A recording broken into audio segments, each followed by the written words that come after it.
Paradajz je jedna od najosjetljivijih povrtlarskih kultura kada je riječ o ishrani, zalijevanju i zaštiti od bolesti. Često se događa da listovi počnu da žute, uvijaju se i dobiju smeđe mrlje, što izaziva zabrinutost kod uzgajivača i naravno opravdano. U ovom videu ćemo objasniti sve moguće uzroke promjena na listovima paradajza, kao i efikasna i prirodna rješenja za njihovo saniranje. Prvi mogući problem je nedostatak magnezija, čiji simptom se pokazuje u obliku međužilne hloroze. Naime, jedan od najčešćih uzroka žutila između nerava na listovima paradajza je nedostatak magnezija. Magnezij je esencijalni mineral za proces fotosinteze jer se nalazi u središtu molekula hlorofila. Kada ga nema dovoljno, stari listovi počinju da žute između žila, dok žile ostaju tamno zelene. U kasnijoj fazi listovi se suše, budu lomljivi i šuškaju poput papira, te na kraju i otpadaju. S obzirom da ovi simptomi izgledaju specifično, lako ćete ih prepoznati. Ovi simptomi također se najčešće javljaju u donjim listovima, te njih možete ukloniti ukoliko se nalaze ispod prve rodne grane. Zašto se javljaju ovakvi simptomi? Prvi razlog je loše usvajanje magnezija iz tla zbog previsoke pH vrijednosti zemljišta. Drugi razlog je prekomjerno đubrenje kalijem. A treći razlog je ispiranje magnezija zbog prekomjernog zalijevanja. Ukoliko je tlo previše suho, biljka naravno ni tada ne usvaja hranjiva iz tla, pa samim tim ni magnezij. Ukoliko u tlu ima previše hranjiva, ako ste previše dodavali posebno umjetna hranjiva, tada se ona međusobno blokiraju i biljka ne usvaja magnezij kako bi trebala. Postoje naravno hemijska hranjiva bogata magnezijem koja možete kupiti, ali mi vam donosimo prirodna rješenja.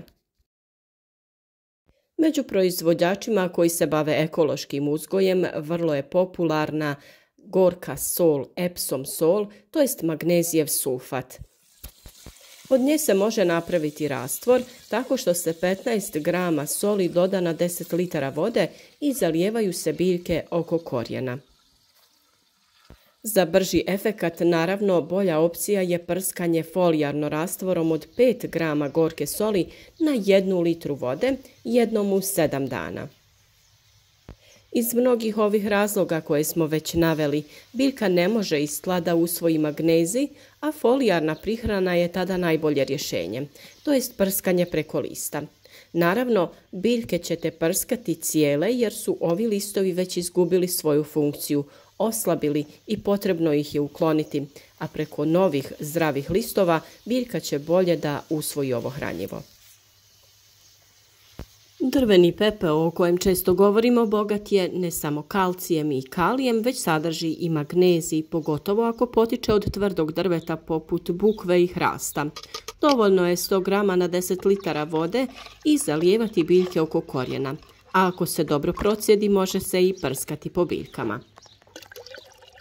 Mljeveni dolomit ili dolomitno brašno je prirodni mineral koji sadrži kalcij i magnezij karbonat. Osim što popravlja kiselost tla, odlično je sredstvo za dopunu magnezija.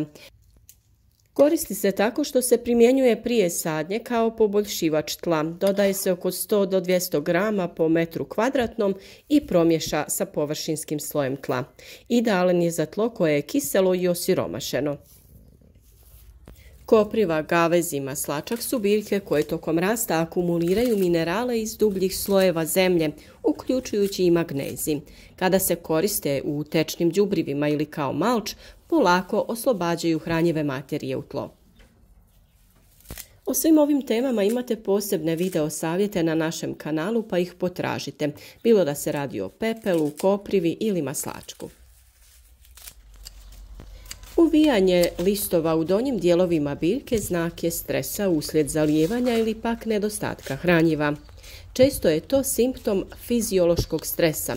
Ovaj oblik uvijanja može biti znak lošeg disanja korijena izazvanog zbijenim tlom ili prečestim zalijevanjem, tako da je vrlo važno poznavati tlo u vašem vrtu i pronaći zlatnu sredinu.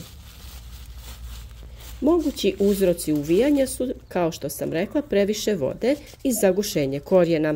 Također, nagli temperaturni stres, hladna voda na vrelo zemljište ili velike promjene između dnevnih i noćnih temperatura, te nagli deficit hranjiva poput azota i kalija. Naravno da i u ovom slučaju postoje prirodna rješenja. Provjerite vlažnost tla. Ako je zemlja previše vlažna, smanjite učestalost zalijevanja. Zalijevajte rano ujutro ili predvečer, nikako po jakom suncu. Obavezno naspite spremnike sa vodom ranije da se ugriju i malo odstoje, kako ne bi hladnom vodom izazvali stres kod biljaka. Dodajte fermentirane biljne čajeve poput onog od koprive koji je bogat azotom ili tekuće đubrivo od gaveza koje je bogato kalijem. Fosfor i kalij također imate u već spomenutom pepelu, pa možete napraviti tečno hranjivo od pepela. Treća pojava koja izaziva zabrinutost kod uzgajivača povrća su smeđe mrlje na listovima. Ovaj put radi se o sivoj pjegavosti lista. Ako listovi imaju smeđe mrlje, najčešće je riječ o gljivičnoj bolesti poznatoj kao alternarija. Počine na donjim listovima i širi se prema vrhu. Mrlje su najčešće smeđe, okrugle i mogu imati koncentrične krugove. Razlozi nastanka ove pojave su visoka vlažnost i toplotni stres, loša ventilacija između biljaka, zalijevanje po lišću. I u ovom slučaju nudimo vam prirodna rješenja. Tu je naravno čaj od preslice. 100 grama svježe biljke ili 10 grama suhe preslice potopite u 1 litru vode. Ostavite da stoji 24 sata, pa prokuhajte 30 minuta. Razrijedite u omjeru 1:5 i prskajte biljke svakih 7 dana. Neizostavna soda bikarbona kada je riječ o gljivičnim oboljenjima kod biljaka. Uvijek preporučujemo da se koristi preventivno kako bi izbjegli ove situacije, ali ukoliko reagujete na vrijeme pri samoj prvoj pojavi nekih simptoma, tada još uvijek možete spasiti situaciju. 5 grama, to je jednu malu kaškicu sode bikarbone, dodajete uz nekoliko kapi prirodnog sapuna i 1 kaškicu biljnog ulja u 1 litru vode. Prskajte sa tim ujutro ili predvečer. O čaju od koprive smo dosta govorili. On prirodno jača imunitet biljke i pomaže u prevenciji širenja bolesti. 1 kg listova koprive potopi se u 10 litara vode, stoji tako 1 dan, to jest 24 sata, procijedi se i sa tim rastvorom se prskaju biljke. Četvrti razlog različitih pojava na listovima paradajza su sunčeve ožegotine i fiziološke nekroze. Ako se mrlje pojavljuju bez koncentričnih krugova, često kao suhe, bež do smeđe zone, to mogu biti ožegotine od sunca, posebno ako su biljke orošene i ostavljene na direktnom suncu. Voda na listu može stvoriti efekat leće i spržiti površinu. Kako da prepoznamo da se radi upravo o ožegotinama? Mrlje se naime tada javljaju nasumično. Nema znakova gljivica ni napredovanja bolesti. U ovom slučaju sve je u prevenciji. Zalijevanje isključivo ujutro ili uvečer i nikako ne prskajte biljke po listovima, pogotovo ne po jakom suncu. Što se tiče hranjiva, dobro je dodati kalcij i bor u folijarnu ishranu za jačanje listova. Čaj od ljuske jaja ili fermentirani kompostni čaj mogu pomoći u ovoj situaciji. Tu su naravno i virusne infekcije. Ako se žutilo i uvijanje šire prema mlađim listovima, a ne samo na onim donjim, postoji mogućnost da se radi o virusnoj infekciji. Najpoznatiji je virus uvijanja žutog lista paradajza, Tomato Yellow Leaf Curl Virus, koji prenosi bijela mušica. Virus uzrokuje uvijanje i zadebljanje vršnih listova, usporen rast i deformacije. Prirodna zaštita radi se na taj način da se sade biljke koje će pomoći u odbijanju bijele mušice poput nevena i bosiljka. Postavljaju se žute ljepljive ploče kako bi se kontrolirala populacija mušice i također može se prskati rastvorom nim ulja, 5 ml na 1 litru vode, ili čajem od duhana kao prirodni repelent.